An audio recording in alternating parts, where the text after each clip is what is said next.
Lately, I've been seeing quite a few videos by other luxury YouTubers that have been talking about how they're going to be shopping significantly less. And then there's some that have even gone to the lengths of an announcement that they are completely done with luxury shopping and they'll be taking their channels into completely new and different directions.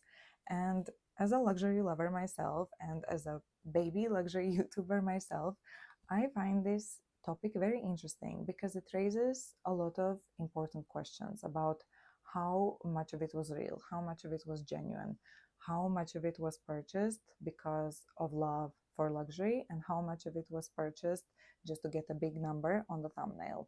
And I think that Amelia Rose did a great video on the YouTubers that change directions. So if you haven't seen that video yet, I'll link it in the description box below because I love her channel. I love watching her videos.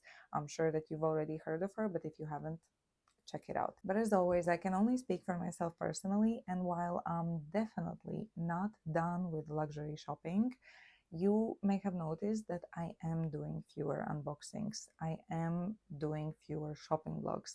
And so I think it was time to address that, like what's happening in my life. Why am I shopping less, or if I'm shopping less? So let's talk about it. And let's start with the shopping vlogs. This is one of my most requested videos, if not even the most requested video that I get asked to film. And so I definitely feel the pressure to be filming more shopping vlogs. But the thing is that I only film shopping vlogs when I'm actually out shopping. And what I mean by that is that I know that there are quite a few YouTubers that do it as their job. It's their work to go to the stores, to see the new collections, to try them on, and to display them to you guys. And very often these YouTubers, they don't buy anything. And the thing with me is that I don't mind what they're doing, but I personally don't have the willpower to stop myself from buying things that I may not need, or the budget. Because I'll be very honest with you guys, I'm going to keep it real.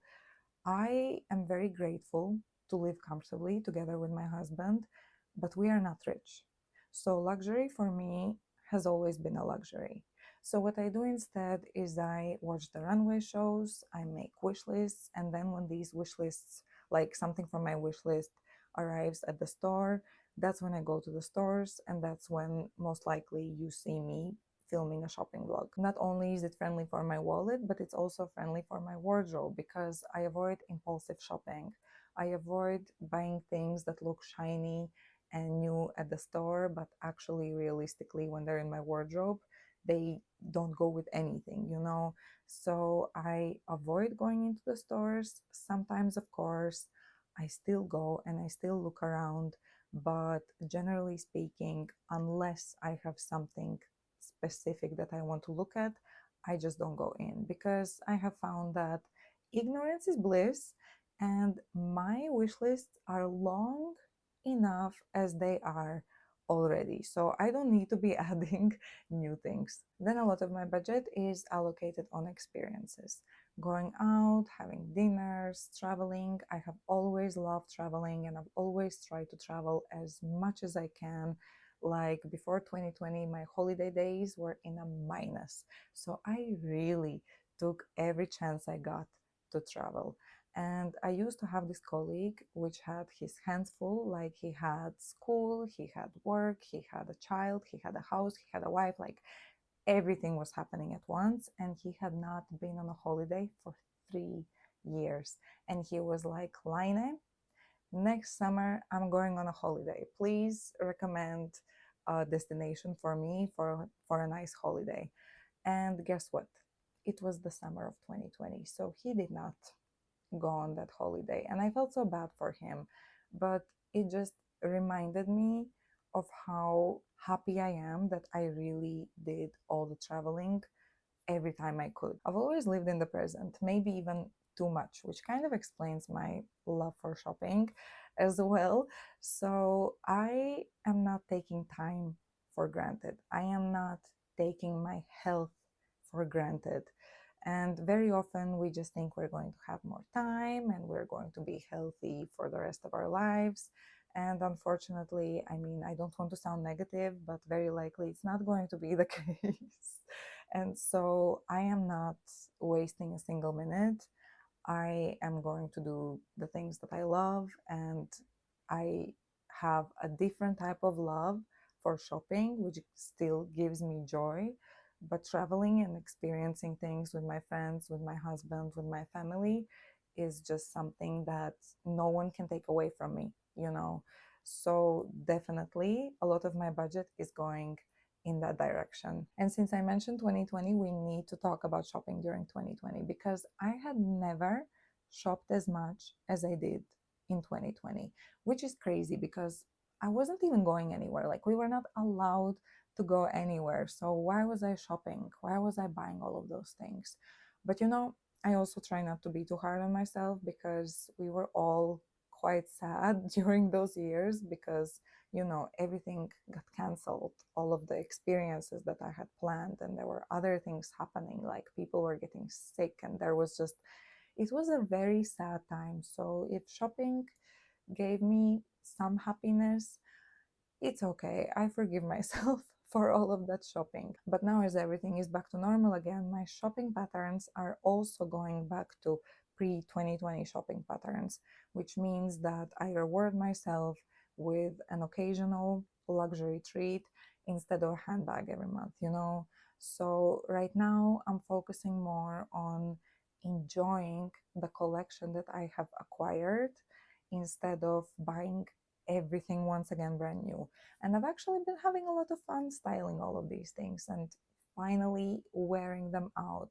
So I'm very happy with that. Some of the things that I got, I'm very happy with. And another reason why I'll be shopping less is because of the price increases. I mean, of course, I have to mention the price increases.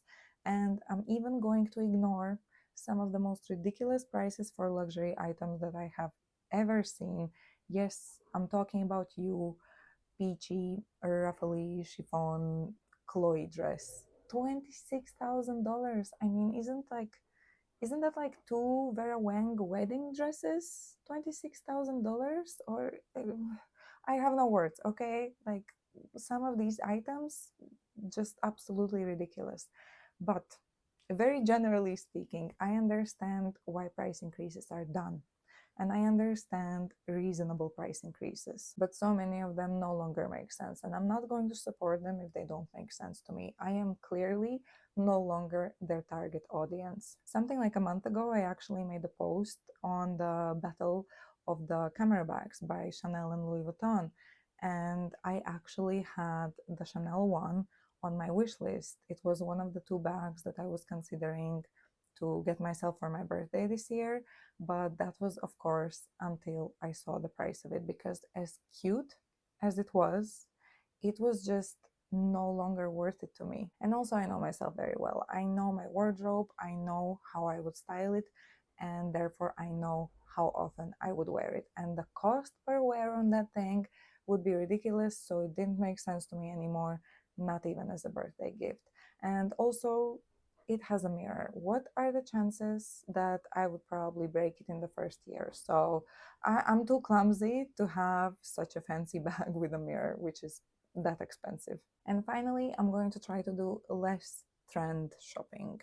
And this one is really embarrassing to admit, but I used to think that I had to be the first one with the newest handbag. It was almost like iPhone fever, but with handbags. But I never had iPhone fever with iPhones. I've only had it with handbags. And then there's this like rewarding feeling when you have one of the only three handbags available. And it's satisfying, but it's satisfying to a point because very often I fall out of love with trend items.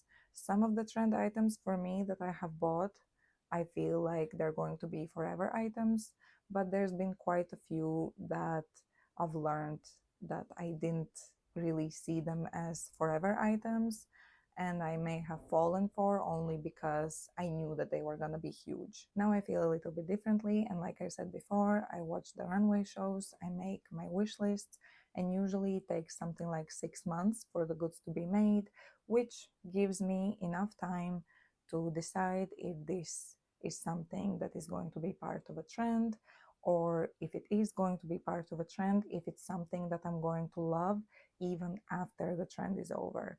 So this is kind of where my headspace is at, and I think I'm going in the right direction.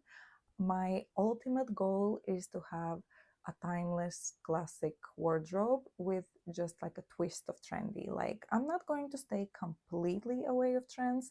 I just want to have trends in my wardrobe that I'm going to love even after the trend is over. Now I'm repeating myself. I think it's time to finish this video right now. I hope that I answered some of your questions that you may have had. I've never really done a Q&A video because I feel like nobody would want to watch it or no one would ask me any questions. But if it's something that you'd be interested in, then leave me an emoji with any flower in the comment section below because it's spring. So, florals for spring. And thank you so much for watching this video. Stay safe, everyone, and I hope I'll see you soon.